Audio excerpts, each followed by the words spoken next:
Então, boa noite para vocês. Tivemos aqui um problema de reinicialização infinita do Zoom. Estamos aqui agora, né, dentro da normalidade, acho eu. Tá? Salvo o melhor juízo, na semana passada, a gente parou aqui, né, para conversar sobre as correntes éticas, foi isso? Isso aí. Isso, Lorenzo, obrigada. Vamos lá, então. Peraí, tem mais um esperando. Então, é o seguinte, né, a gente conversou ali, né, na semana passada, falando sobre o que era meio ambiente, conceito de ambiente, conceito de direito ambiental, que até a gente vai falar um pouco de novo aqui hoje. E tinha ficado pendente, então, a gente conversar um pouquinho sobre essas correntes éticas, né, que eu deixei aqui separada para a gente falar, porque são importantes para a gente conseguir compreender, enfim, o funcionamento do próprio direito ambiental, a hermenêutica das normas, como isso se organiza e assim por diante, tá? Então, esse gráfico, esse organograma, melhor, né, que está aqui para nós, ele trabalha com dois grandes modelos aqui, tá? Quais sejam, né? A gente trabalha, então, com dois grandes modelos aqui. A gente vai estar falando em... Deixa eu até recortar aqui para vocês. A gente vai estar falando em o sistema de correntes filosóficas tradicionais, né, ecofilosóficas tradicionais, enfim, e esse modelo de ética que a literatura chama de ética expansionista. É uma coisa bacana de dizer é que esse tópico de estudo, né, falar sobre as correntes ecofilosóficas, enfim, tem sido uma característica bem forte nossa aqui da PUC do Rio Grande do Sul. Nosso PPG em filosofia, o PPG-FIL, acabou desenvolvendo grandes pesquisadores na área, né, desta temática, tá? Então, o que a gente tem? E aí eu vou conversando com vocês um pouco, né? O primeiro tópico que nós temos ali fala sobre antropocentrismo. Vou tirar daqui para a gente ir conversando. Fala em antropocentrismo. Então, quando a gente está falando nessa noção, né, de antropocentrismo, na realidade, então, a gente faz, né, um recorte aqui e pensando essa noção antropocêntrica, quem que eu coloquei no centro das relações? Quem? Se é antropocêntrico, quem está no centro? Me ajudem, não me deixem só. O homem. Obrigada. Então, o que a gente tem? O homem no centro. Isso é uma situação característica da própria estrutura do direito como ciência, né? A gente é antropocêntrico por natureza. Eu até costumo brincar que a gente sofre da síndrome do umbigão, né? A gente pensa, né, centra tudo dentro do nosso próprio umbigo, né? Então, essa corrente antropocêntrica, que é uma corrente natural nossa do direito, né? E isso, enfim, faz parte, é inerente da nossa, né, realidade, ela pode ser dividida, né? Então, em antropocentrismo radical ou antropocentrismo moderado. O radical, esse antropocentrismo radical, ele foi, na verdade, né, discutido bastante já desde o final da década de 60 nos Estados Unidos, com uma nomenclatura, né, de shallow ecology, né? Então, ecologia rasteira. Então, quando a gente está falando lá que a gente tem, por natureza, na espinha dorsal, ser antropocêntrico radical enquanto sistema, a tua ecologia é rasteira. Né? Tu até pode dizer que tu vai proteger, tu até pode ter normas que vão fazer isso, ou aparentemente vão fazer isso, mas, na verdade, tu está fazendo tudo isso de maneira superficial. Né? Temos normas no direito ambiental brasileiro que são antropocêntricas radicais? Temos, né? Temos. A gente até pode pensar, por exemplo, né? Vou fazer alguns exemplos para nós aqui meio provocativos, né? Vocês já viram alguma pedreira? Sim. Pedreira. Depois que termina, né? Como é que fica aquele ecossistema? O morro vem abaixo, né? Isso, né? Vem abaixo o morro, né? Então, o que a gente acaba observando? Que o nosso comportamento ali é o seguinte, né? Nós precisamos daquilo, nós queremos, porque nos serve para inúmeras funções, inclusive para construção civil, para a gente morar, viver, trabalhar, né? Eu quero aquilo, né? Então, se aquilo me serve, me é útil, certo? Tem um valor para mim, utilitário, eu quero usar aquele recurso. No final das contas, eu vou analisar, vou tentar organizar, vou tentar estabelecer, mas eu estou autorizada a botar abaixo aquele ecossistema, né? Tiro o que eu quero, quando acaba, e vamos pensar o seguinte, ó, botei abaixo um morro, a gente tem um monte aqui perto, né? Parobé tem um monte de pedreira, botei abaixo um morro. Não tem mais o que tirar daquele ali. Eu vou parar de explorar pedra? Enquanto empreendedor? O que eu faço? Eu mudo de morro, certo? E continuo fazendo a mesma coisa em outro lugar. Isso é contrário à norma? Não. A gente, inclusive, organiza, licencia, né, dentro da mineração para que isso seja feito, tá? Isso é antropocêntrico radical, né? Aquele recurso natural, ele só está existindo porque ele me é útil, ponto. Né? E eu vou utilizá-lo da maneira como eu bem quiser, da forma como eu quiser, dentro das normas que a gente estabeleceu enquanto sociedade. A gente pode pensar em outros exemplos, querem ver uma coisa? Zoológico. Para que serve zoológico? Alguém arrisca?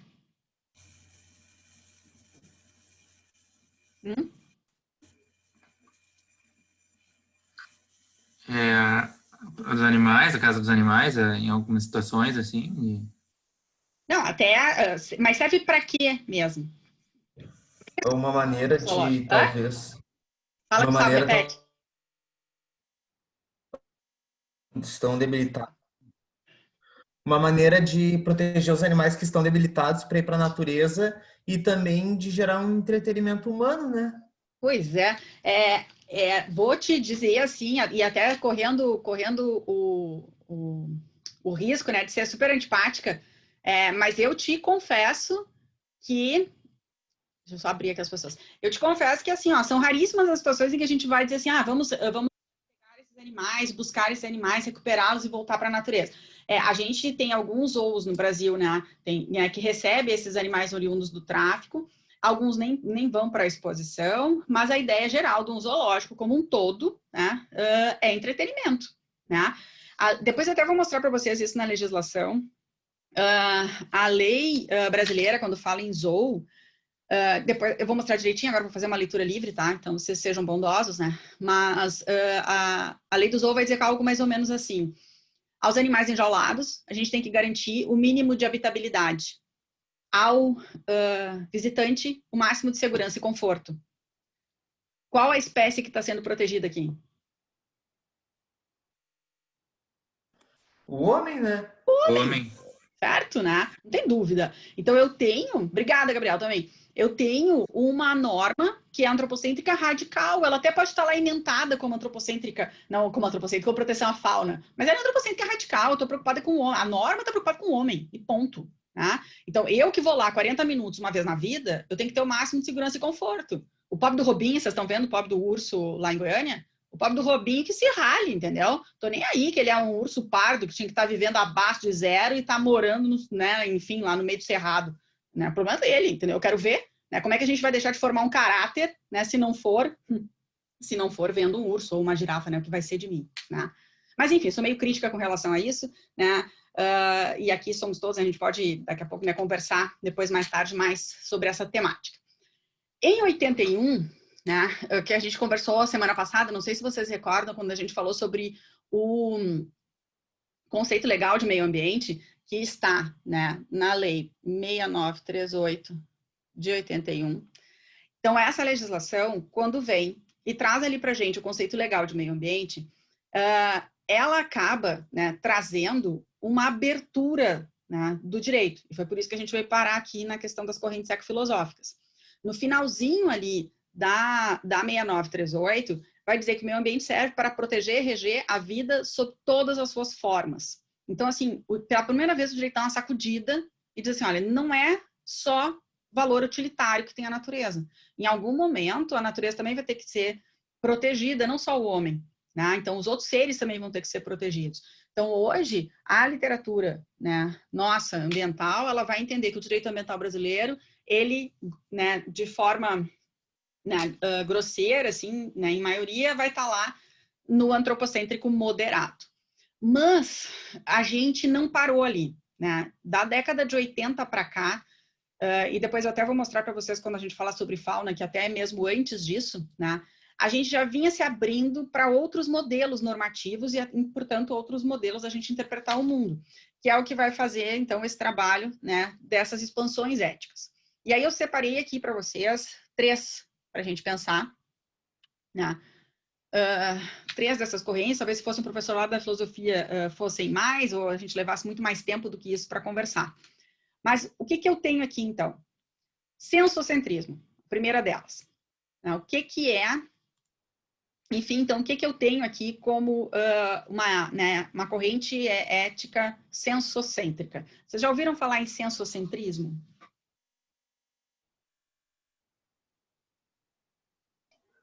Eu não. Alguém ouviu?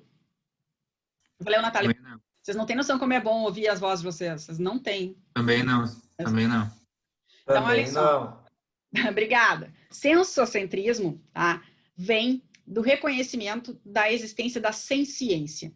Senciência é a capacidade de sentir, né? Então, o senciente é aquele indivíduo, é aquele ser vivo, que possui sistema nervoso central ou análogo. E a partir desse sistema nervoso, ele consegue sentir o mundo e a si próprio, né? Então, a gente começou os estudos com dor, né? Então, reconhecimento da dor, né? É só o homem que sente dor? Só a espécie humana sente dor? Vocês têm um cachorro em casa? Ou já tiveram? Sim, bicho sente dor também. As espécies? Sim, sente dor. Então, assim, Sente ó, dor. a gente consegue ver, né? Eu vou pegar aí esses que são esses nossos animais, enfim, os mais comuns de estimação. Mas, se a gente for pensar nisso, eu consigo saber, né? Se tá com fome, se tá com sede, se tá com raiva, se tá com medo, se tá feliz, se tá triste. Eu consigo, né? Eu consigo saber. Eu não preciso falar a mesma língua, eu não preciso ser da mesma espécie, mas eu consigo identificar, né? Que há ali relação de sensações, né? Ele consegue sentir, né? A relação da ciência, ela acabou ganhando um certo, né? Um certo destaque, né? Em razão de um estudo, né, que foi compilado, né, em 2012 na Universidade de Cambridge. Então, foi feito ali um grande encontro entre pesquisadores, né, de vários ramos da ciência e se elaborou uma declaração que ficou conhecida como Declaração de Cambridge para a Ciência. E essa declaração, ela acaba fazendo uma lista, né, sobre as espécies animais que são consideradas sencientes e conscientes, ou seja, elas sentem e sabem quem são e onde estão. E a lista é imensa, né? Então, a gente vai ter mamíferos, todos os vertebrados, alguns invertebrados e por aí vai, né? Então, a gente tem hoje um reconhecimento científico sobre algumas espécies que essas espécies reconhecidamente, né, sabem quem são, onde estão, né? Então, reconhecem seu meio, se reconhecem, ou seja, têm consciência de si e sentem. Então, aqui a gente pode fazer um recorte, inclusive, para proteção jurídica. Aí vocês podem me dizer, bom, mas então existem normas, né, no Brasil que são sensocêntricas? Existem. Vou dar um exemplo para vocês, depois até a gente vai falar sobre isso de novo, mais à frente, né? Nós estamos vivendo agora uma época do ano que eu adoro, né? Que é a época em que a gente começa a receber as baleias, né, no sul do país. Nós temos no sul, né, na região sul brasileira, no nosso litoral sul, um berçário de baleias franca-austral, né? Na verdade, o Brasil tem 2 grandes berçários na nossa costa, né? Para 2 espécies distintas de baleias. Então, aqui no sul, né, para nós, são as baleias franca-austral. Para cima, lá no nordeste, são as baleias jubarte, né? Neste período, esses animais, eles fazem migração, né? Durante muito tempo, não se entendeu bem a migração, nem quais os animais subiam, nem por que subiam, nem, enfim, o que acontecia, porque a gente praticamente não tinha mais esses animais. Eles estavam desaparecendo. Para vocês terem ideia, em 1986, foi avistada uma baleia em toda a costa brasileira. Tá? Isso é assustador, certo? Porque o que a gente estava fazendo com esse bicho? Ele está caçando. Tá? E aí a gente estava levando ao extermínio. Aí o Brasil acabou entrando, né, assinando, sendo signatário de uma convenção internacional para a moratória da caça da baleia, né, nos mares do mundo. Né? E nós acabamos internalizando isso com uma legislação em que vai dizer, né, grosseiramente, não enche o saco da baleia. Tá? Ou seja, não molesta os cetáceos, vai dizer a norma. Então, baleia, golfinho, toninha, boto, né, são animais que são protegidos por essa legislação. Então, a gente não pode chegar perto, a gente não pode perturbar, não pode mandar de drone em cima, não pode botar a embarcação, não pode jogar o jet ski, né? A gente tem que manter distância. E uma das principais razões disso com relação às baleias, por exemplo, que chegam agora, começaram a chegar em julho e vão aí até novembro no nosso litoral, é porque a partir do momento que foi aumentando o número desse animal, a gente começou a estudar, né? E aí descobre que, na realidade, nós temos aqui no sul essa migração, uma migração de berçário. O que elas fazem? Só sobem fêmeas. Machos adultos não vêm, não migram, né, para cá. Eles ficam lá embaixo, né? Então, o que nós temos? Fêmeas prenhas ou fêmeas com filhotes pequenos, jovens filhotes, né? Então, assim, pequenos bebês de 16 toneladas, né? Que elas migram, chegam aqui, principalmente ali na região do sul de Santa Catarina. Normalmente, para nós aqui, o litoral gaúcho mais é uma passagem, né? Elas ficam ali no litoral de Santa Catarina, sul de Santa Catarina, porque o costão é mais raso, porque as enseadas são mais fechadas, porque a água é mais quente, mais tranquila, elas conseguem controlar, né, os filhotes. Elas vêm para cá, então, para parir, né, para fazer também que os filhotes encorpem, para que possam fazer a migração de retorno sem morrer, né, porque precisam, enfim, de gordura no corpo. Então, elas passam, imagina, de julho até novembro sem comer, porque nós não temos alimentação para baleias adultas no nosso litoral. E passam amamentando durante esse período, né? Porque a gente às vezes esquece que a baleia é um mamífero, certo? Então, elas passam amamentando durante esse tempo sem comer. Então, a amamentação em si já é uma situação super desgastante, imaginem não se alimentando. O que uma mãe precisa enquanto está amamentando? Um jet ski jogando em cima, uma embarcação para tirar foto, um drone dando rasante. Não, ela precisa de paz e tranquilidade. Então, a legislação vai dizer assim, ó, sai de perto da baleia, não perturba a baleia, não enche o saco da baleia. O que muda a tua vida isso? Nada. Porque a gente está aqui agora, inclusive enclausurado, né? E a baleia tá bem faceira lá em Garopaba, certo? Então, não muda nada pra gente. Essa norma, o que ela é? É uma norma sensocêntrica. Por quê? Porque o sensocentrismo enxerga o valor inerente no ser.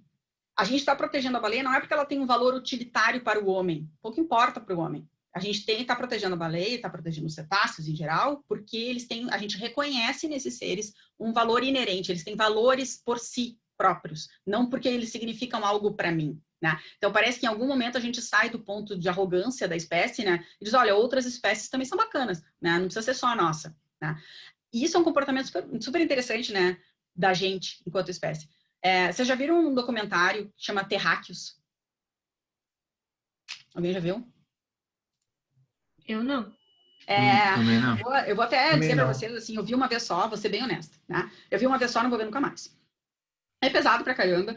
Eu achei pesado, né? Achei forte, mas eu sou meio molenga, então também posso não ser referência. Mas acho que tem que ver. Sabe aquelas coisas obrigatórias para te tirar um pouco da zona de conforto? E uma das coisas que eles começam dizendo é assim, né? Quando a gente fala em terráqueos, qual é a espécie que te passa na cabeça? Seres humanos? Isso, né? A gente é treinado a isso. Quem é terráqueo? A gente! Né? Terráqueos são todos os seres que vivem na Terra, né? Logo assim, ó, não somos os únicos. Olha que coisa louca, né?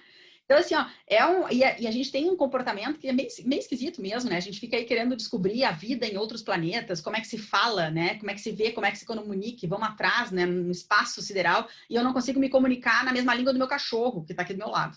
Então, assim, ó, é um troço doido, né? A gente com tanta espécie, com tanta vida para conhecer, né? A gente aí com tanta biodiversidade que a gente não conhece ainda, a gente está, né, olhando para outros lados. Mas então o sensocentrismo vai dizer, olha, algumas espécies já são reconhecidas que sentem. O que é essa rede aqui entende? Que esses seres, então, sencientes têm que ser protegidos. Observe que a gente está alargando o espaço de proteção, né? Começa com o antropocentrismo, só o homem. Agora, sensocentrismo. O homem está lá também, porque sente, mas a gente ampliou para outras espécies. Eu posso ir adiante e posso pensar em biocentrismo, né? Biocentrismo coloca no centro a vida, né? Então, assim, eu falei do homem no antropocentrismo, falamos dos animais que sentem, enfim, no sensocentrismo. Para a gente falar de vida, o que mais falta eu colocar aqui no biocentrismo? Quando a gente fez semana passada aquele brainstorm lá no Mente, vocês falaram em flora, vocês falaram em fauna, vocês falaram... E sem fazer muita diferenciação, né? A gente colocou tudo isso no mesmo balaio, né? E quando a gente está falando aqui em biocentrismo, colocando a vida no meio, a gente está ali, né? Os animais que sentem estão ali, os animais que não sentem estão ali também. A flora está ali, planta está ali, tá também. Aí vocês vão dizer, mas tá, e o direito tem norma biocêntrica? Tem. Código Florestal, unidades de conservação, né? São normas que estão ali para proteger flora, né? Normas lá que regulam o bioma da mata, em tese, né? Estou falando para vocês aqui no mundo da bolha, tá? Então, assim, a gente tem lá né, os sistemas que protegem o bioma Mata Atlântica, o bioma Pampa, o bioma amazônico, né? Então, a gente tem todos os sistemas que são lá para proteção de flora, por exemplo, né? Então, temos sim uma situação que é biocêntrica. Depois, a gente fala em ecocentrismo, né? O que vem a ser, então, esse ecocentrismo? O ecocentrismo, ele é o grande opositor do antropocentrismo radical, tá? Então, o que a gente tem nesse espaço, né? O ecocentrismo, né, nasce o debate nos Estados Unidos, no final dos anos 60, na mesma época, então, que a gente discute shallow ecology para o antropocentrismo radical, a gente discute deep ecology para o ecocentrismo, né? Que seria a ecologia profunda, então. E aí pensem qual é a proposta que traz aqui no ecocentrismo. Esse ecocentrismo vai dizer o seguinte, ó, temos que proteger a vida, né? Ok. Até agora a gente vinha fazendo isso, né? Mesmo quando está sendo antropocêntrico, eu estou protegendo a vida. Aí estou protegendo a vida senciente. Aí estou protegendo a vida como um todo. O que eu preciso enquanto ser vivo? Eu preciso só seres vivos? Ou eu preciso de algo que dê suporte à minha vida? O que não é vivo e dá suporte à vida?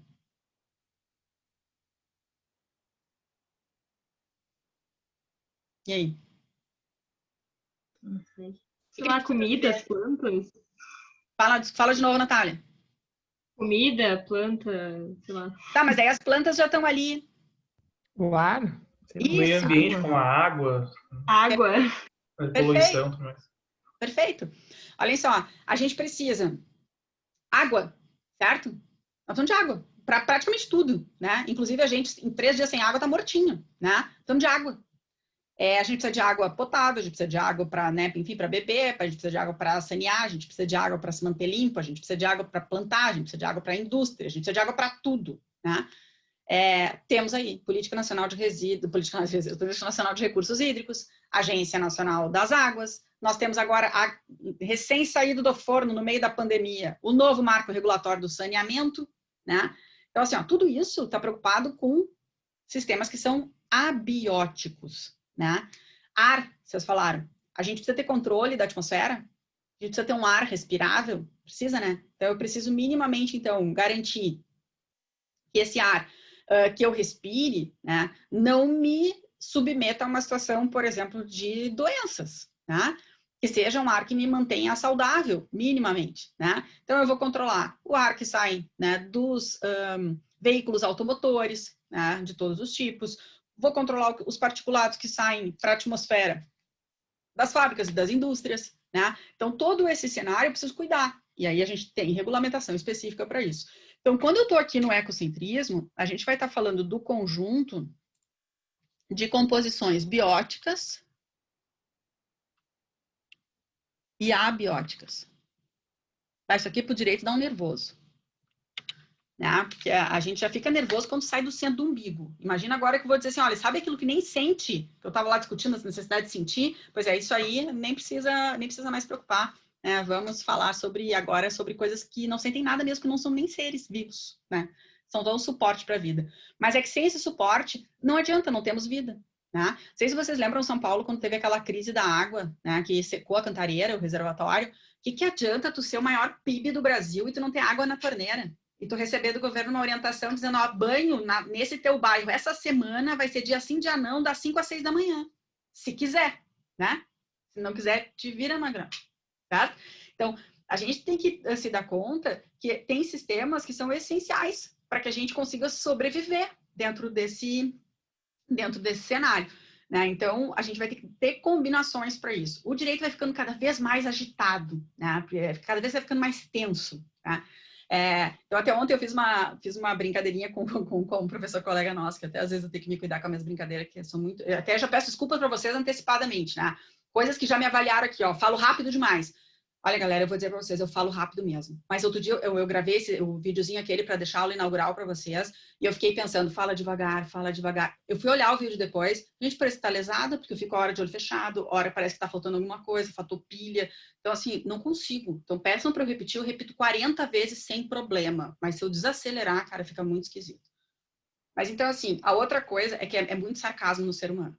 Tá? Então, assim, eu não tô falando por mal, quando eu falar as coisas, não levem a mal. Se levarem a mal, me chama atenção, não tem problema. Então, eu pego, enfim, né? Enfim, às vezes acabo sendo meio irônica demais com alguns colegas. E aí, ontem eu fui dar uma aula na especialização de Direito Empresarial.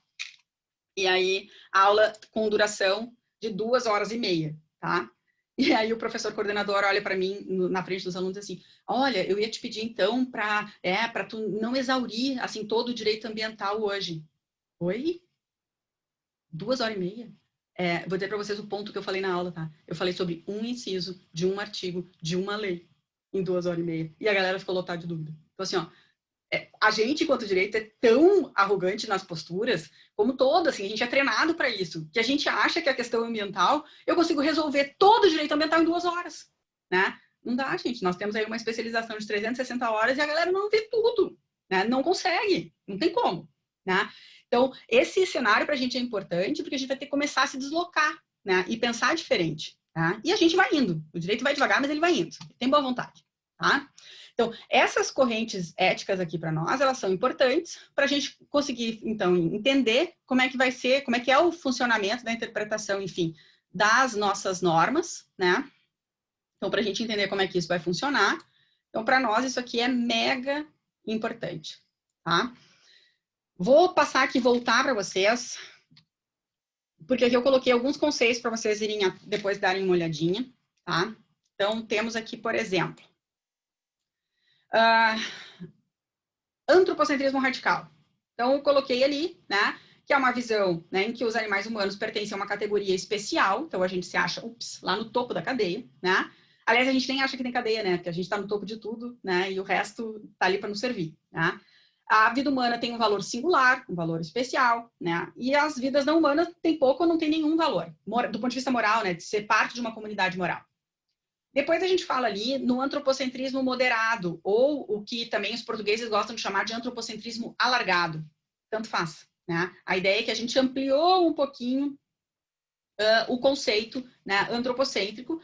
Então, há aqui, nesse momento, né, uma defesa, né, de um ambiente, ainda com valor instrumental, tanto que a gente vê, né, eu comentei ele com vocês, né, a questão do zoo é instrumental, a questão da pedreira é instrumental, a questão da água até é instrumental, né?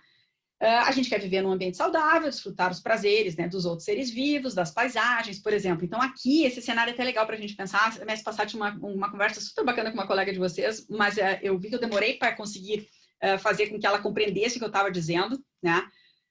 E aí, aí por isso que eu resolvi organizar aqui esses conceitos, né? Porque, olhem só, uma coisa é eu me preocupar com os outros seres vivos, entendendo que esse outro ser vivo tem valor, né, por ele mesmo, que nem eu mostrei para vocês agora a questão da baleia. Né? A baleia tem valor por ela, ponto. Né? Não é porque ela representa para mim. E aí, por isso eu estou lá no sensocentrismo. Quando eu estou aqui no antropocentrismo moderado, o que eu estou enxergando? Eu estou enxergando que eu quero que preserve a baleia, sabe por quê? Porque eu adoro ver baleia. Porque eu amo baleia. Porque eu não sei o que seria da minha vida sem ver baleia. Ou seja, onde é que está a preocupação? Na baleia? Não, está no meu umbigo, certo? Por isso que eu sou antropocêntrico. Por isso que eu continuo antropocêntrico aqui no moderado. Eu vou tentar proteger os outros seres, mas eu protejo por quê? Porque eu quero ter o prazer de conviver com outros seres. Porque eu quero poder enxergar o que é belo. Porque eu quero ter acesso à paisagem. Né? Eu. Tá? Depois a gente fala, então, em sensocentrismo. Né? Então, eu tenho ali, né, vidas, né? De outros animais não humanos, né, que têm um valor moral, ou seja, eles têm um valor inerente, eles têm subjetividade, né, depois eu até vou mostrar para vocês, a gente tem vários animais hoje que são reconhecidos como, né, animais com cultura, que existe tradição, existe linguagem, comunicação, né, então assim, não somos só nós. Né? Então, e às vezes dá um choque as pessoas saberem isso, né? As pessoas estão super incomodadas, de repente, entender que tem outros animais que têm cultura, né? Que têm linguagem, que se comunicam. Ah, mas eu não entendo. Bom, mas daí é um problema teu, não é deles, né? Eu também não entendo mandarim, né? O problema certamente não é do sul da China, é meu, né? Então, assim, dentro desse cenário, né, a gente vai estar falando, então, de grupos que vão ser eticamente considerados, tá? Então, botei aqui alguns exemplos para vocês, né? Vertebrados, mamíferos, aves, répteis, anfíbios, os peixes, né? Então, são animais considerados conscientes e sencientes, tá? Mesmo assim, eu ainda posso sofrer crítica, por exemplo. Quando eu faço esse recorte, né, quando a gente está aí no sensocentrismo e recortes, então tá, vamos proteger os seres sencientes, que inclui o homem, né? Alguém pode olhar para mim e dizer assim, tá, mas olha só, e as outras espécies? Eu falo, as outras espécies, não vou proteger. Né? As outras espécies entram lá naquela parte que se eu vou proteger, se achar legal para mim, senão foi, né? E aí a gente tem aqui um conceito que depois até eu vou explicar para vocês com mais calma, que é um conceito... Cadê meu negocinho? Que é um conceito de... Sumiu meu negócio, gente, de escrever. Não sei o que eu fiz. Que é o conceito de... Achei. Que se chama especismo.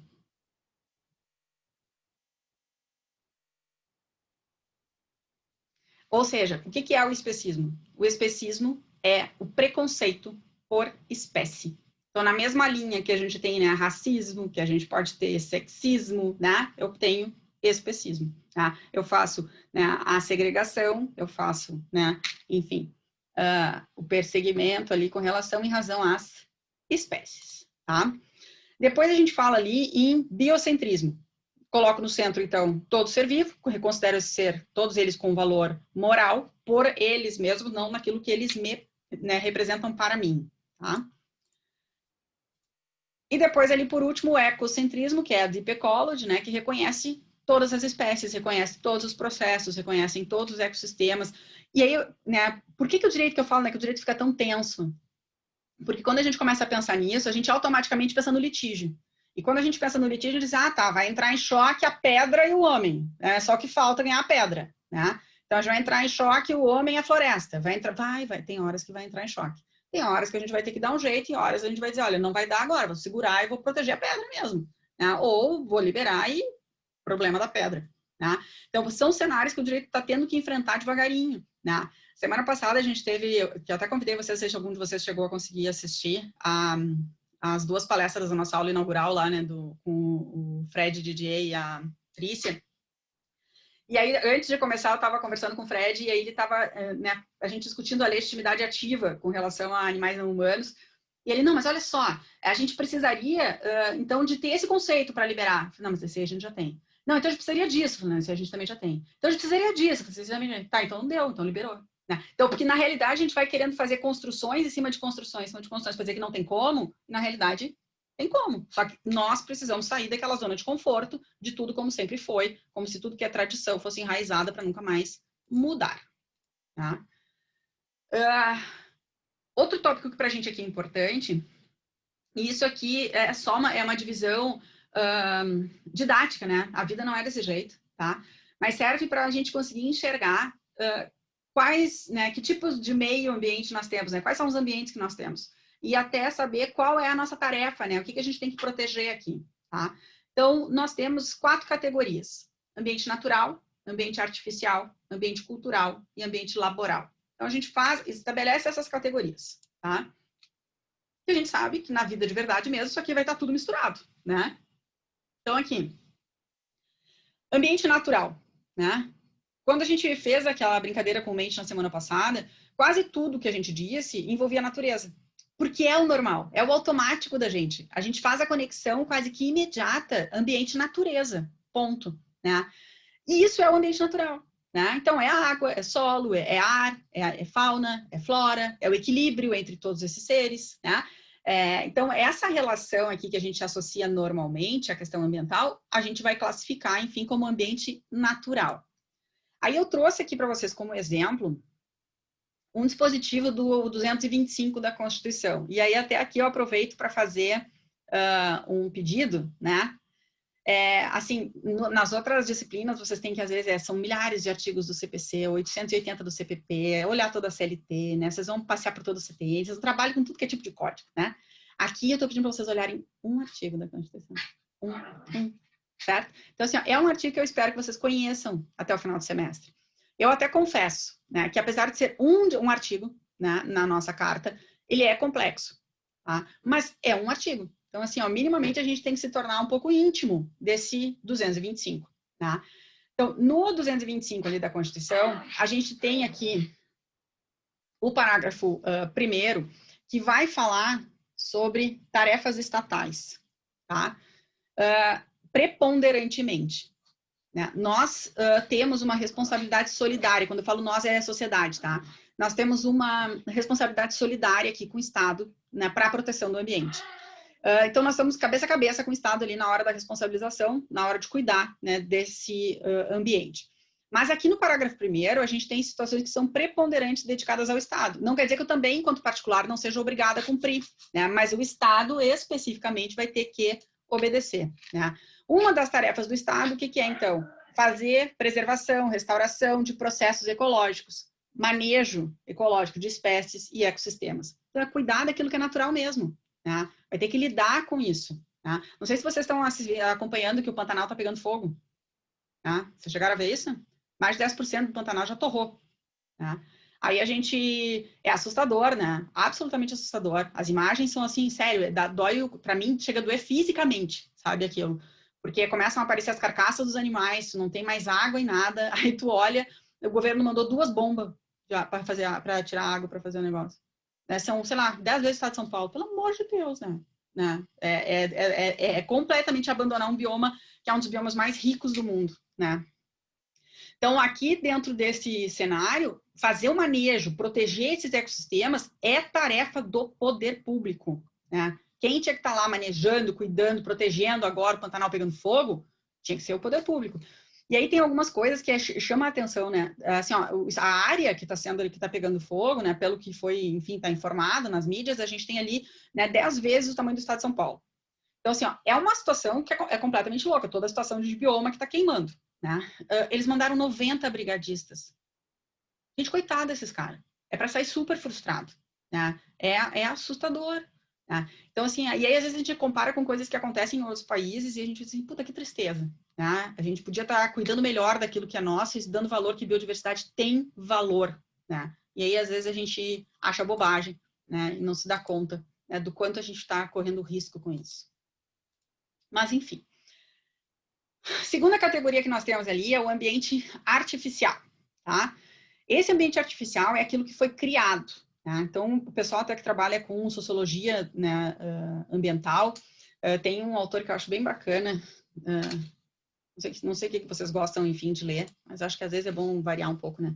Tem um autor que é bem bacana, que chama Anthony Giddens, e aí ele tem várias obras, né, da sociologia que entram na questão de discussão ambiental. E uma das coisas que o Giddens diz é que essa categoria aqui desse ambiente artificial, para ele é ambiente criado. Por que é um ambiente criado? Porque esse ambiente que é artificial, ele foi modificado pela mão humana. Né? Então, até essa expressão, né, de transformação pela mão humana é do Giddens, não é minha. Né?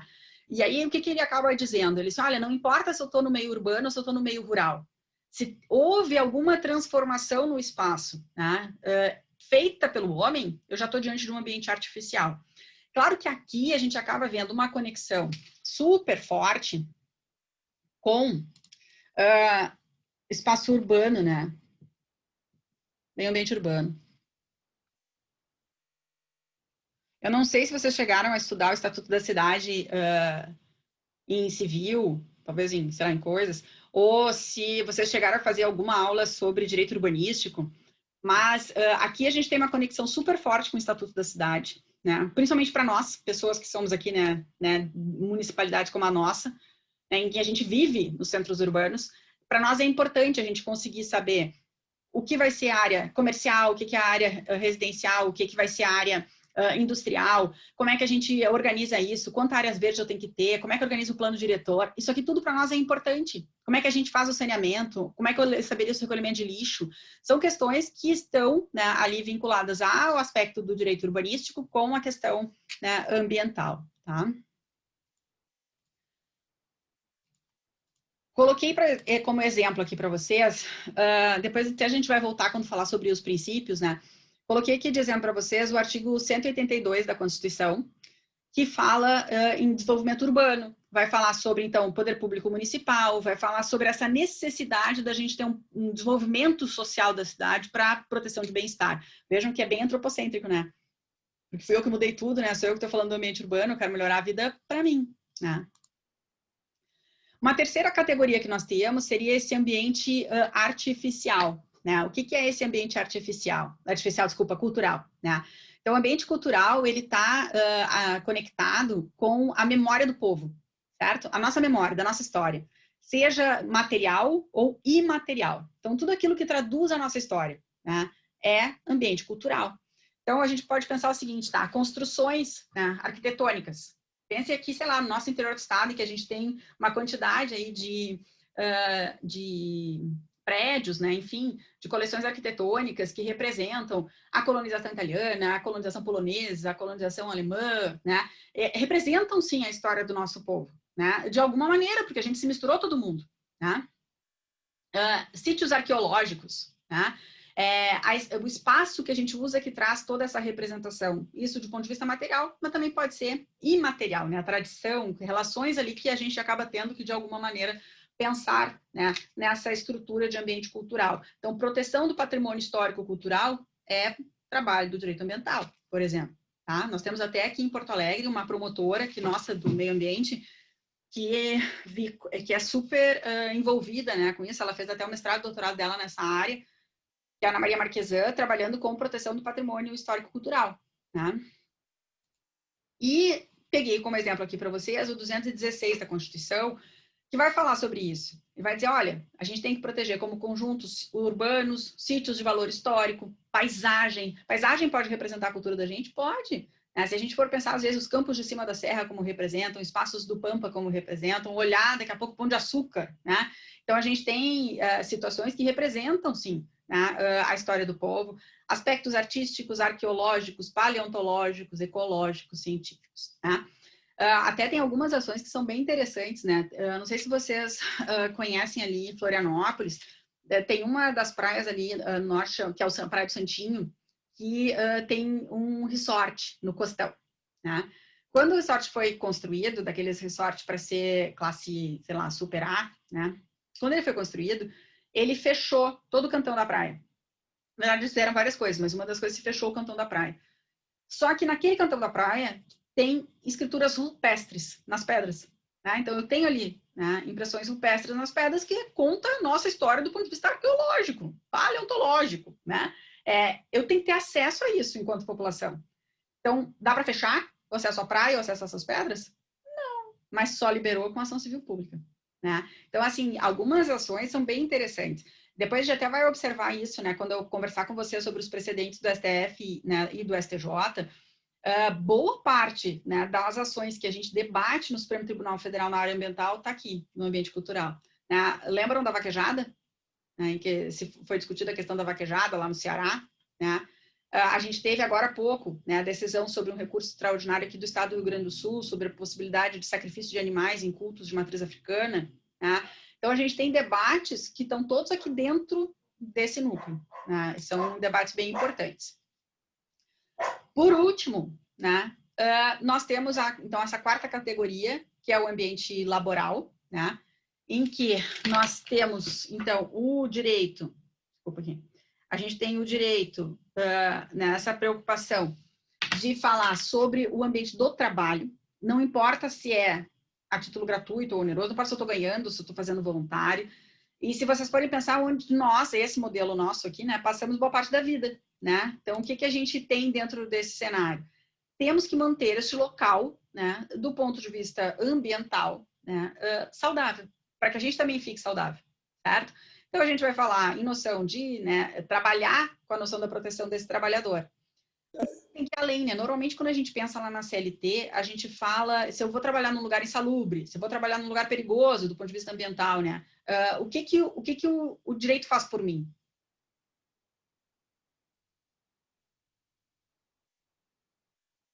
Se eu vou trabalhar num lugar insalubre, o que eu faço? O que eu ganho? Eu penso em melhorar a situação ou eu vou lá e dou uns trocos para o trabalhador? Dá uns trocos. Né? Claro que a gente não quer voltar direito, né? Direito alcançado é direito alcançado, a gente não quer dar marcha ré. Mas eu posso tentar melhorar o máximo possível a situação daquele trabalhador. Né? Então, a gente pode, tecnologicamente, tentar melhorar esses postos de trabalho, a situação onde a gente está. Até a gente mesmo aqui, com relação à forma, né? Que a gente está trabalhando. A luz está adequada? O computador está na altura certa? A gente não vai ter problema de ler, né, para digitar. A cadeira que eu estou usando está certa? Estou dando esses exemplos que os meus estão tudo errado. A cadeira que eu estou usando não é confortável e cada vez fica mais nítido isso, mas eu não vou comprar outra, porque a gente está no meio de uma crise econômica. Aí a gente tem, né, o computador, a gente vê a questão da luz, eu esqueço de acender o abajur. Então, a gente vai olhando o negócio assim, claro que tu termina o dia detonado, né? Mas aí a gente passou por uma briga durante muito tempo para saber quem é que ia cuidar desse filho, né? Quem é que vai responder aqui? Eu coloquei como exemplo o artigo 200 da Constituição, né? Em que a gente tem sim que cuidar da proteção do meio ambiente do trabalho, né? Quem quer cuidar desse filho? Né? E aí passou uma briga, né? Guerrinha de braços entre o direito ambiental e o direito do trabalho, e a Matra passou à frente, né? Começou a desenvolver muita pesquisa nisso, a gente tem muito juiz que trabalha especificamente com isso, até do ponto de vista acadêmico, muita publicação bacana, sobre o meio ambiente do trabalho, né? E aí o direito trabalhista ganhou. Então, assim, para nossa felicidade é um a menos, né? Então, assim, ó, nós aqui no direito ambiental, qual é o nosso manto de proteção? Ambiente natural, ambiente artificial, ambiente cultural. Isso aqui ficou para o pessoal lá do direito do trabalho. Continua sendo questão ambiental, a gente continua falando sobre questões socioambientais, mas quem vai tomar conta, quem vai, enfim, estabelecer as regras, o funcionamento, a fiscalização, as exigências, é o direito trabalhista, tá? Bom, aí a gente começa, então, tendo isso claro, porque, na verdade, eu gosto de colocar aquilo ali para vocês enxergarem, né, e até vou voltar na lâmina ali, para vocês enxergarem que quando a gente está falando sobre a tutela do direito ambiental, não é só ambiente natural. A gente vai estar falando sobre outras duas figuras que estarão ali ao lado e também é tarefa desse ramo do direito. Então, a gente vai estar, né, aqui trabalhando, né, concomitantemente, então, ambiente natural, artificial e cultural. A única coisa que saiu aqui para a gente foi esse. De resto, é nossa responsabilidade, tá? Então, avançando, a gente vai chegar, então, num conceito para esse direito ambiental, né? Então, nós temos um ramo recente, né? A gente fala recente porque vocês aí estudaram, né, o direito civil, por exemplo, que a gente traz, né, conteúdo romano-germânico, né? Nós estamos falando de algo que se tornou autônomo ali na metade do século XX.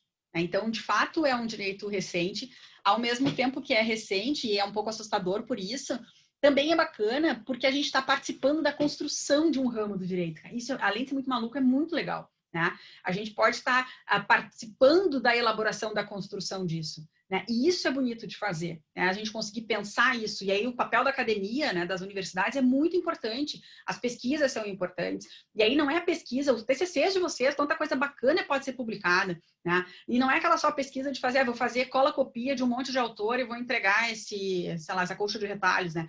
Não, é pensar mesmo, é sair da caixa, é tentar enxergar alternativas para milhões de coisas que a gente está vivendo e que é diferente, né? O mundo que eu conheci quando me formei não existe mais, tá? Esse mundo do direito, ele mudou.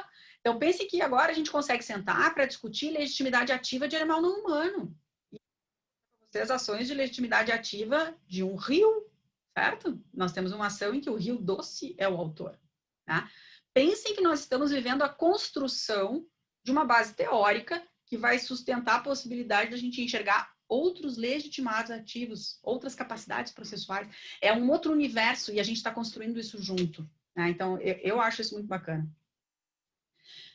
E ele acaba vindo, né? E por que a gente acaba se preocupando especificamente com isso? Né? Porque a gente começa a sentir na pele os efeitos da poluição, os efeitos da degradação, os efeitos da gente não respeitar esse espaço, né? Que é o espaço onde a gente vive, né? Que aquela coisa pode ficar super senso comum, né? Mas eco é casa. Né? Às vezes a gente não está respeitando a casa da gente. Né? E isso acaba sendo um problema. Né? Tanto que, assim, depois a gente vai trabalhar isso, né? A primeira conferência mundial, né, dos países ONU, né, para pensar a questão ambiental, foi em razão da poluição atmosférica. Né? Então, a gente começa a dizer, olha, não dá para continuar desse jeito. Alguma coisa a gente vai ter que fazer. E aí eu trouxe aqui para vocês um exemplo. Né? Peguei um aqui, mas a gente vai falando de vários. Né? Esse aqui é emblemático em razão dos prazos. Isso para mim sempre os horrores. Depois eu vou mostrando aqui para vocês rapidinho. Mas esse aqui chama atenção até em razão, né, do tempo, né? A gente lança, né?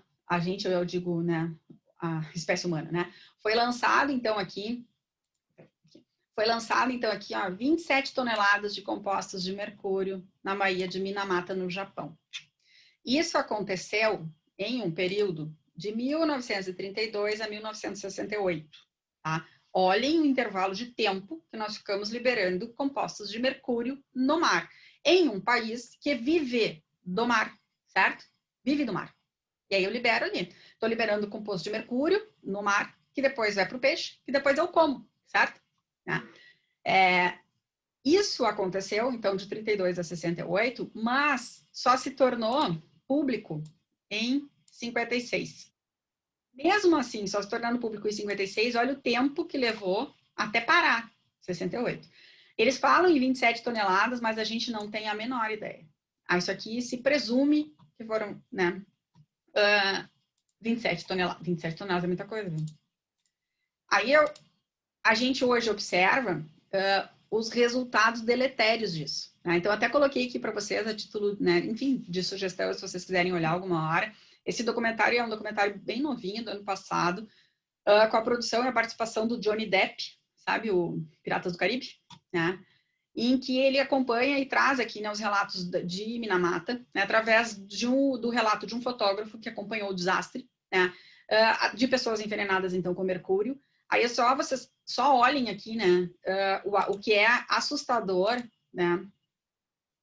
Aqui a gente tem, né, como ficaram as mãos das pessoas, as alterações genéticas, os rostos, né? Então, o que a gente fez com essa população, por total falta de controle, né, fiscalização ou preocupação ainda com a questão ambiental, é assustador, é bem assustador mesmo. Não sei se vocês viram, alguém chegou a ver Chernobyl, a série?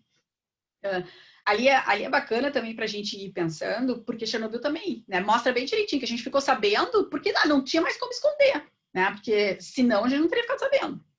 Né? Então, a gente, né, o Ocidente, né, aqui é a mesma coisa, né, não é à toa que ficou de 32 a 68. Então, não é à toa que de 32 ali até o final da década de 50 ninguém sabia. Né? A ideia não era saber mesmo. Né? Então, são situações que são bem assustadoras, que afetam a vida da gente, que afetam o sistema, né, do meio, né, e a gente vai sofrendo as consequências disso. Tá? Esse direito ambiental que vai ter que lidar com o desastre de Minamata e com outros tantos, né, a gente não precisa ir para o Japão, a gente pode pensar no Brasil, né, não precisa ficar só falando de Mariana e Brumadinho, desastre no Brasil ambiental que não fala agora de acidentes, né, com a questão do fogo ali no Pantanal, mas vocês lembram do petróleo, que a gente teve também ano passado? Então, são situações em que a gente está vivenciando o tempo inteiro, porque a gente, de fato, né, esquece esse âmbito de proteção. Então, como que o direito ambiental vai agir? Né? É um ramo, né, complexo, é um direito que é complexo, né? E a gente trabalha a partir de princípios e regras. Vocês lembram a diferença entre princípio e regra? Sim ou não?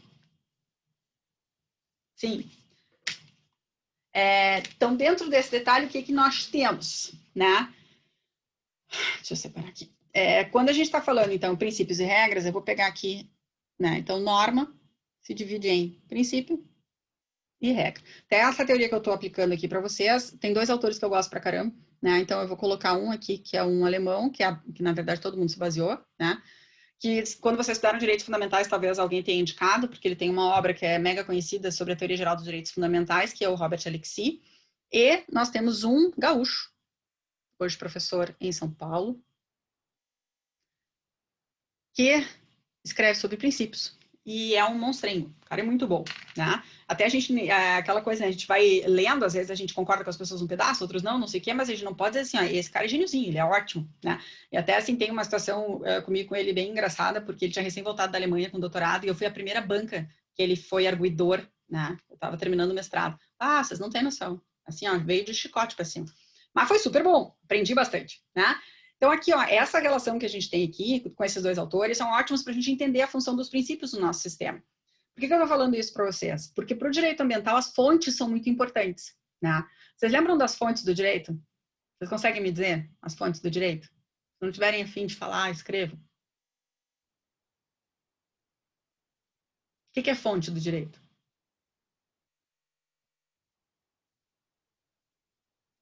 Não temos fonte no direito.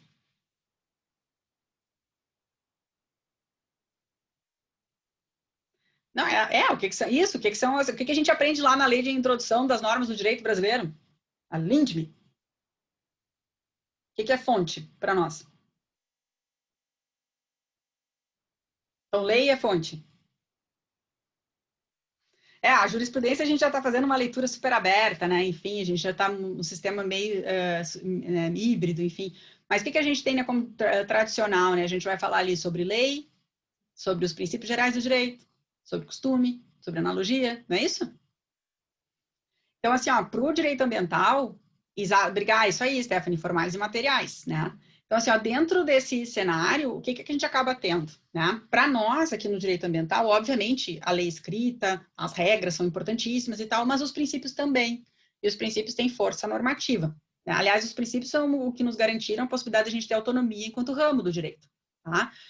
Mas o costume também é importante, né? Então, às vezes, a gente vai observar que tem ações que são super conhecidas, que são baseadas em costume, né? Então, é importante a gente se dar conta disso, que essas fontes, elas não estão aí à toa e que, para nós, elas vão ter um significado bem importante, tá? Aí, aqui eu trouxe alguns conceitos para vocês sobre do direito ambiental, né? Então, eu tenho ali o primeiro deles, né? Eu peguei a Maria Luísa Granziera, né? Que eu tinha até indicado para vocês lá no primeiro encontro, que eu gosto bastante do livro dela. Então, ela fala que o direito ambiental é um conjunto de normas, né, que norteiam as atividades humanas, impondo limites, né, induzindo comportamentos, trabalhando com os instrumentos econômicos, para garantir que essas atividades não causem danos irreversíveis ao meio ambiente. Então, aqui é uma coisa legal de vocês olharem, por isso que eu peguei esse trecho dela, porque ela está dizendo assim, o direito ambiental não é um direito que vai ser contra o desenvolvimento econômico. Ela está dizendo exatamente o contrário. Ela está dizendo, olha, eu vou usar esses instrumentos econômicos. A única coisa que eu vou fazer é essa atividade que eu já sei que polui, eu vou fazer com que essa atividade não traga, né, não faça a realização ali de danos irreversíveis. Mas o direito ambiental vai estar lá, né, trabalhando, controlando, impondo limites, estabelecendo condutas para atividades que são poluidoras, poluentes, né, que causam prejuízo ambiental, mas eu vou liberar, porque a nossa sociedade escolheu ser o que nós chamamos de sociedade de risco ecológico. Isso aqui é um livro bem bacana, se algum dia vocês estiverem assim, sem nada para fazer, né? É um livro bem legal, de um professor até que faleceu há pouco tempo, chama Ulrich Beck, né? Então, dentro desse cenário, a gente escolheu ser uma sociedade de risco ecológico. Explico por quê, né? Indústria da celulose polui? Polui? A indústria da celulose polui? Polui. Eu quero viver sem papel? Não. Mineração polui?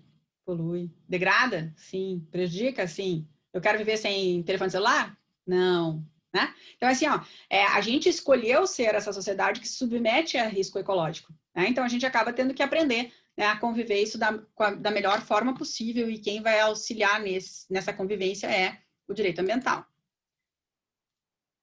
Então, que tipo de situação a gente tem? E aí, essa estrutura, ela não é criação minha, tá?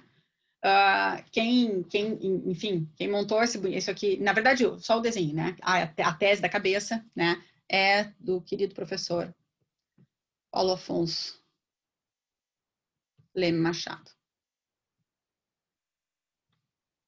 Até tem algumas obras que os professores, os colegas, enfim, quando fazem referência ao professor Paulo Afonso, eles chegam a usar uma sigla, né, para fazer referência, porque, na verdade, quando tu coloca isso, todo mundo sabe que é ele que é um dos monstros do direito ambiental no Brasil, né? Então, o que nós temos? O professor Paulo Afonso, lá no início da obra dele, ele estabelece que o direito ambiental, na verdade, é 3 em 1. Né? A gente tem 3 direitos em um só. Né? E aí, por que a gente tem 3 direitos em um só? Porque são olhares diferentes e o direito ambiental acaba que vai agir de forma diferente, tá? Num canto ou do outro. Então, a gente tem 3 tipos de direito. Eu vou ter um direito que vai ser ao ambiente. Aí eu queria pedir a caridade a algum de vocês aí que colasse para mim aí no chat o caput do 225, para eu não ter que sair da tela aqui. Ninguém consegue fazer isso para nós?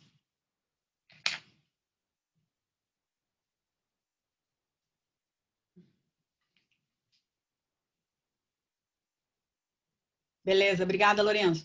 Então, o que nós temos ali, ó? Todos têm direito ao meio ambiente ecologicamente, certo? Esse início ali do caput do 225, o que ele está me dizendo? Ele está dizendo que, vocês lembram das posições jurídicas fundamentais que a gente aprende lá no início da faculdade? Né? Eu tenho ali, aqui em cima, um titular ativo, aqui eu tenho um destinatário, um objeto. Quando eu chego ali de que todos têm direito ao ambiente, né, sadio e equilibrado, o que eu estou falando? Estou falando que eu, homem, porque esse todos que está ali, depois até a gente vai voltar a discutir um pouco sobre isso, né? Mas esse todos que está ali são todos os homens, a espécie humana, né? Tem direito a, ou seja, eu sou detentora de um direito subjetivo que me garante que eu posso exigir de outrem, esse outrem quem vai ser? O Estado e o particular, né? A me conceder um ambiente ecologicamente equilibrado. Uma posição super confortável, que é uma dimensão que a gente chama de uma dimensão social. Então, eu tenho um direito voltado às pessoas, então o titular ali é, né, o homem, a espécie humana, e eu quero, né, a proteção dessa espécie, garantindo que essa espécie viva num ambiente ecologicamente equilibrado. Então, eu tenho uma dimensão, é um jeito de agir do direito ambiental. O outro jeito que eu tenho é um direito sobre o ambiente. Aqui, a gente tem um olhar bem antropocêntrico, né? Ou seja, quem continua no topo dali da nossa pirâmide ainda é a espécie humana. Mas aqui, essa dimensão aqui agora é uma dimensão econômica do direito. Né? É um olhar econômico do direito. O que eu estou fazendo aqui agora? Eu vou explorar esses recursos naturais para, enfim, o meu prazer. Eu vou explorar para o meu benefício, né? Do ponto de vista econômico. A gente explora economicamente os recursos naturais? Um monte, né? A gente faz isso com água, a gente faz isso com a terra, a gente faz isso com a flora, a gente faz isso com a fauna, a gente faz isso com ar, a gente faz isso com tudo, tá? A pessoa ficava debochando da nossa ex-presidente aí, mas a gente também faz isso com ar, né? Que é assim, olha o que... E a gente quer fazer mais ainda, né? Porque o que eu mais quero ainda é energia eólica circulando nesse país, né? Então, dentro desse cenário, a gente tem aqui um aspecto bem econômico do direito ambiental. Uma coisa legal de olhar, assim, para não sei se alguém gosta, né, mas quando pensa, né, análise de direito econômico e pensa, se a gente vai pensar em direito econômico, o direito ambiental é uma perna super importante de diálogo, né? Até porque boa parte daquilo que a gente vai estudar na análise econômica do direito, os autores utilizam exemplos ambientais para falar sobre poluição, para falar sobre os gastos, degradação, desmatamento, como é que fala, as externalidades negativas, então, os exemplos da análise econômica do direito estão ali vinculados à nossa questão. Então, essa perna nossa aqui, esse espaço, essa dimensão é bem econômica, tá? E depois nós temos um direito do ambiente, né? E aqui temos, então, isso aqui é uma relação econômica, né? E aqui melhor escrever. E aqui ecológica. Então, dentro desse cenário aqui, a diferença maior até que a gente tem é nessa terceira dimensão, porque nessa terceira dimensão muda aqui em cima, muda o titular. Quando a gente está falando, né, nesse direito do ambiente, a espécie humana não está mais no topo.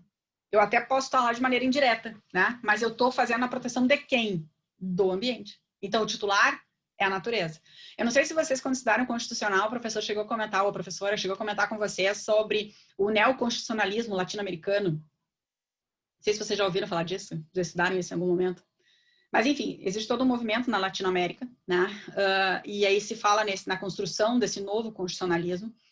O Brasil está lá, claro que quando sai, a Constituição de 88 ela é muito anterior ao movimento, mas ela se encaixa em todo o modelo do neoconstitucionalismo, né, latino-americano. E tem duas constituições que se destacam aqui, que é Bolívia e Equador. E para a questão ambiental ainda é forte, porque eles incluíram, né, o direito da Pachamama. Gaia, terra, está na Constituição boliviana, está na Constituição equatoriana, né? Eles falam nitidamente sobre direitos da natureza. né? E aí até depois tem alguns artigos que eu vou até disponibilizar para vocês que fazem até um contraponto interessante sobre direito ambiental, direito da natureza, direito animal, né? Mas a gente tem aí nessas constituições nitidamente essa terceira dimensão super estabelecida, né? Então a natureza enquanto sujeito de direito, ponto, né? Na Constituição. Então são temáticas muito interessantes para a gente, enfim, analisar, tá? Então temos essas três vertentes, né? Então, eu coloquei aqui para vocês, né, só para vocês depois darem uma olhadinha ali, né? Nós temos um direito ao ambiente, nós temos um direito, né, que vai ser ao ambiente porque ele está vinculado a um direito fundamental, que é um direito à saudável qualidade de vida, né? Então, temos aqui uma dimensão humana. Depois a gente fala em direito sobre o ambiente, em que a gente vai estar falando de desenvolvimento econômico. E aí, vejam, o direito ambiental não é inimigo de desenvolvimento econômico. A única coisa que se está querendo fazer com o direito ambiental é com que a gente não desapareça com tudo para ter desenvolvimento econômico, né? É dar um jeito de conciliar as relações de se desenvolver economicamente, socialmente, tecnologicamente, mas não colocar tudo a perder, não desaparecer com tudo, porque desaparecendo com tudo a gente desaparece. Então, também é instrumental esse olhar, né? Então, é uma dimensão econômica. E, por último, a gente fala, então, nesse direito do ambiente. Então, um direito à proteção desses recursos naturais, uma dimensão ecológica, né? E que a gente acaba, querendo ou não, deslocando ali aquele titular. Então, são questões que para nós são importantes, porque quem trabalha com direito ambiental acaba trabalhando com esses três olhares, né? Claro que eu até confesso para vocês que hoje, às vezes, eu fico olhando, e assim, às vezes eu vejo gente que trabalha com direito ambiental que está completamente perdido. Seria melhor se estivesse lá tratando com tributário, porque a pessoa não tem ideia do que está fazendo ali, do alcance daquela função. Não tem como trabalhar com o meio ambiente e não gostar de natureza, não gostar do meio ambiente, mesmo tendo uma pegada econômica forte. Porque o que está por trás é o não desaparecimento das espécies, é a manutenção dos ecossistemas, garantindo o desenvolvimento, garantindo a proteção humana, garantindo a proteção da natureza. Mas não dá para dizer assim, olha, eu vou fazer tudo para desenvolvimento, estou fazendo direito ambiental, não está fazendo qualquer outra coisa. Tá? Então, dentro desse cenário, sim, a gente trabalha, né, com essas três realidades e a gente acaba tendo, né, que tentar entrar, né, de uma maneira que seja saudável, né, dentro aqui desse cenário. Não fácil, de fato, a gente fazer isso realmente não é tranquilo, né? Mas é um desafio bacana. Às vezes eu acabo escutando de alguns colegas, né, que dizem assim, mas tu trabalha com empresa, então tu é contrário ao meio ambiente. Claro que não, tá? A gente, ao trabalhar com empreendedores, tu com capital, com a relação de giro, tu não é contrário à natureza. Com isso eu posso estabelecer trabalho de prevenção, eu posso estabelecer compliance ambiental dentro das empresas, eu posso estabelecer uma outra lógica, né, de desenvolvimento, que talvez seja o nosso papel principal, né? Mas, ao mesmo tempo, a gente também pode, né? Tá ali com né, a proteção da natureza, né, enfim, ali na última dimensão, ao mesmo tempo que, por exemplo, eu mesmo já advoguei para porco, já advoguei para galinha, advoguei para cachorro, né? Não tem problema não, a gente faz também. Tá? Então, dentro desse cenário, o direito ambiental, então, ele minimamente tem esses três olhares diferentes. Tá? Queria mostrar um negócio para vocês, deixa eu ver se eu consigo abrir.